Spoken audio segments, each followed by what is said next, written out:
Hello, I'm Elgato, and welcome back to a Minecraft update video. I didn't expect to be doing two of these in one day, but a big surprise did happen because despite the earlier news that 1.6 had failed certification on iOS devices, iOS decided to release 1.6 update into the world regardless, and about half an hour afterwards it followed on Android, Windows 10, and now we have it on Xbox as well. So I figured let's talk about how Minecraft Xbox as well, Minecraft Bedrock, let's just call it, has the 1.6 update, what exactly is inside, and what is going on with this because it's very confusing. So yeah, first of all, it's just worth clarifying there are two major features in the 1.6 update. There are only two brand new, full features by themselves, but don't let that trick you into thinking there's only two changes in this update because there is also a third feature which is only available to creative/command players. There's a brand new command which is exclusive to Minecraft Bedrock Edition, and there's also a few changes to other blocks such as TNT, such as the way elytras work, and it's worth mentioning exactly what these are so you can know what's in the update because again, I think this wasn't meant to release today. There's no official announcement from Minecraft at time of recording. It really seemed like it did just release by accident. Given that they just said that it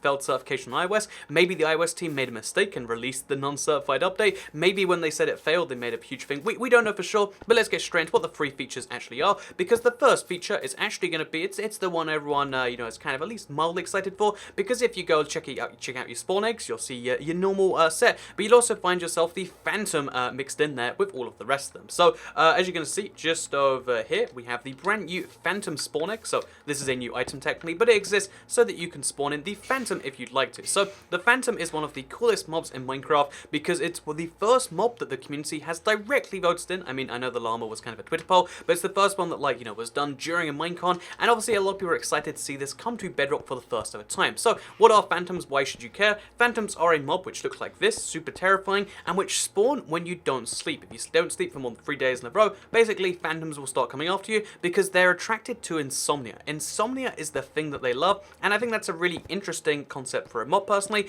but the other thing about it is it's worth noting that if you kill a Phantom, which we'll do with a shovel just because why not, you'll get something called the Phantom Membrane. So here you can see I have a Phantom Membrane just over here.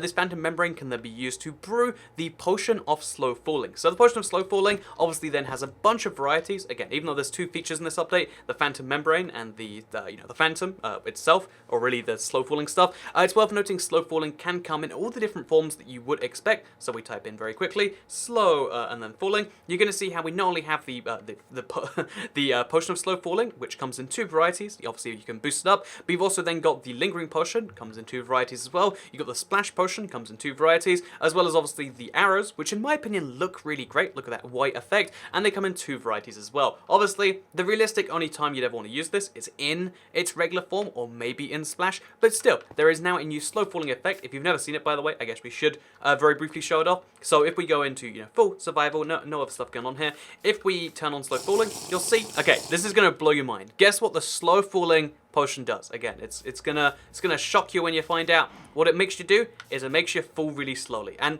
this can be used to do stuff like cross gaps like that. I mean, if that was lava, I would have died, but still, you can basically use this to cross gaps a lot. It basically extends the jumps you can do. It means you can do more interesting parkour, and it's pretty cool in my opinion. I really like the slow falling potion just as a concept because, again, it makes things a lot more interesting in my opinion. Slow falling, really cool idea, and it's one of the things you can make using the Phantom's drop. So those are the first two features. Those are the only two features available to survival players or to creative players that do not actually use commands. But if you do have commands turned on, then you can do something called /give then yourself, and then barrier. This will give you a barrier block. It's a brand new block which has been in the Java version for some time, but it's making its way to Bedrock for the first time ever, and it exists in a much better form on this version. If you've never seen it before, basically, as you can see, look, barriers. They're they exist fully. They stop existing when you don't hold the barrier. I made a whole video on them before, so if you want to learn more about them, you can. But here's the long story short, the TLDR.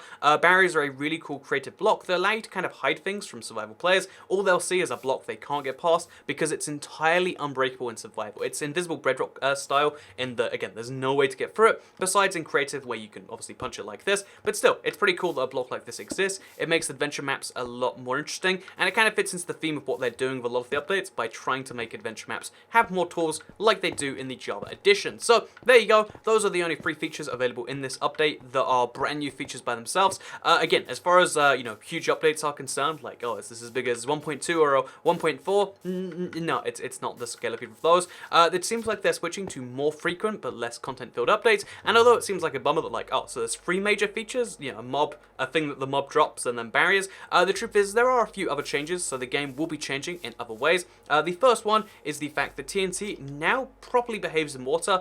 So previously on Java and console, when say TNT or a creeper or whatever you want to believe blows up in water, it would also damage the stuff around it. It would cause you know, harm to players and mobs around it, which, you know, given that that wasn't the behavior on other platforms, it's super frustrating when it only works that way on one platform. It doesn't, you know, it just gets confusing, right? So nowadays, if you have TNT which falls into water, or, you know, explodes in water, I should say, so it doesn't matter where it's spawned in the first place, but if it falls into the water, like it's going to eventually here, one hopes. Oh wait, we're gonna quickly just need to, oh god.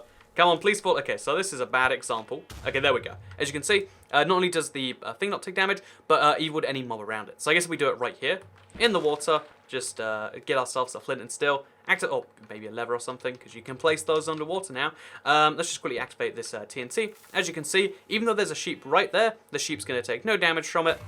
Oh, apparently it takes a red hit, but, you know, TNT that damage should have killed. You'll still get knocked back from it. It still does a, you know, shockwave effect, but it won't kill you. Also, the Elytra now requires phantom membranes to repair, so the Elytra just got a little bit harder, you know, to actually repair consistently in survival. And also, it's worth noting the book and quilt can now be turned using the controller's bumper buttons. So yeah, all features that you might have remembered from some betas. Now you know everything inside the 1.6 update. It's not a particularly huge update as far as everything is concerned. It's like, oh, you've got all of that. Oh, there's one more thing that you might care about. There is a brand new game rule exclusive to Bedrock. You can now do Insomnia on and off. So if you want to have Insomnia on, so you know, the Insomnia effect can be turned on and off. Obviously, you have to have commands enabled for this, so most people won't choose to do it. But you can turn Insomnia on or off with the do Insomnia command. So yeah, with that said, all out of the way, let's talk about this update coming out, because this is the, you know, after, I would say this is the second most confusing thing that's happened today, but it's super weird what's happening with Minecraft updates right now. So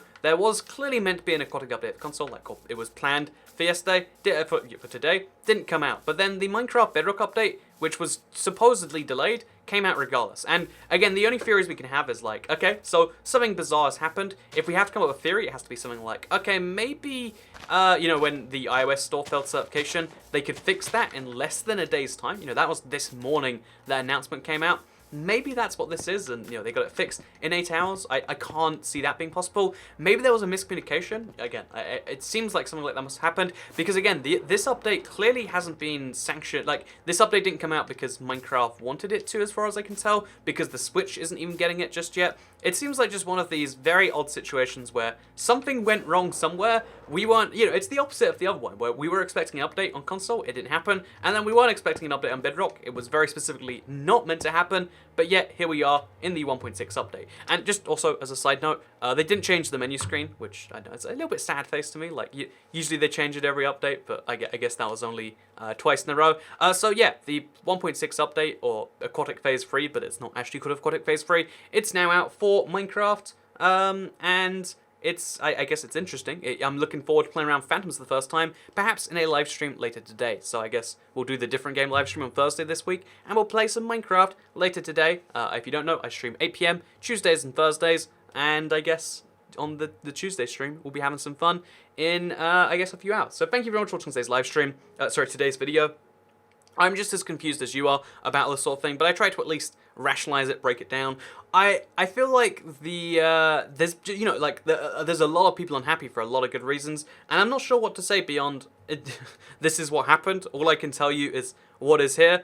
I can't give you any real breakdown of what's happening. I'll let you know once we actually have a better understanding. But for now, super weird stuff. We don't have an official changelog. Also, by the way, it's worth noting, this is just, we have to work this out based on what's in the game. Just strange stuff all around. I will be diving in for secrets, but I can't imagine there's too many of them because of the whole beta process.